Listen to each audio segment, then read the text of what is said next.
All right, now we're going to talk about the single most important macro fundamental, which is liquidity. And you're going to see how all this ties into the rest of the section pretty quickly.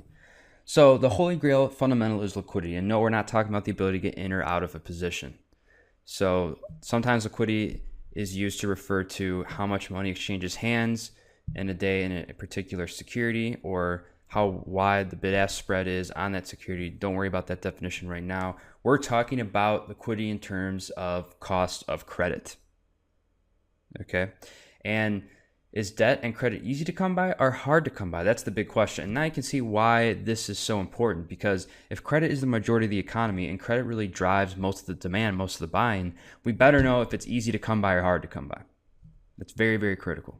So liquidity, more than any other thing, is what moves financial assets. And at the end of the day, liquidity is going to be the thing that moves stocks up and down, not company-specific fundamentals. So this is why it's so important to really understand. It greases the wheels of our banking system. It greases the wheels of our economy.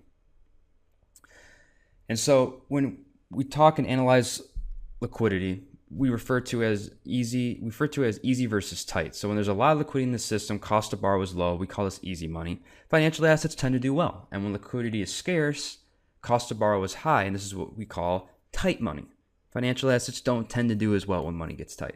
Central banks have the power to really adjust the liquidity conditions in the economy, and they do this by raising or lowering the interest rates. We'll go in more depth about central banks in the next lecture, but know that these are the guys that are really pulling the levers behind liquidity conditions.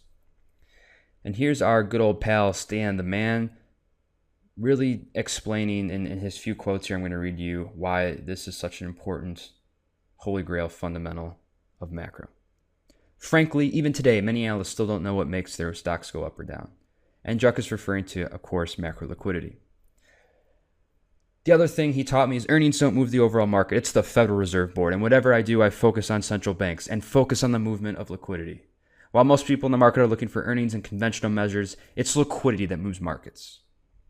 So Stan is banging this point home that you need to understand liquidity if you want to know where financial assets are going to be moving, not what every little company is doing.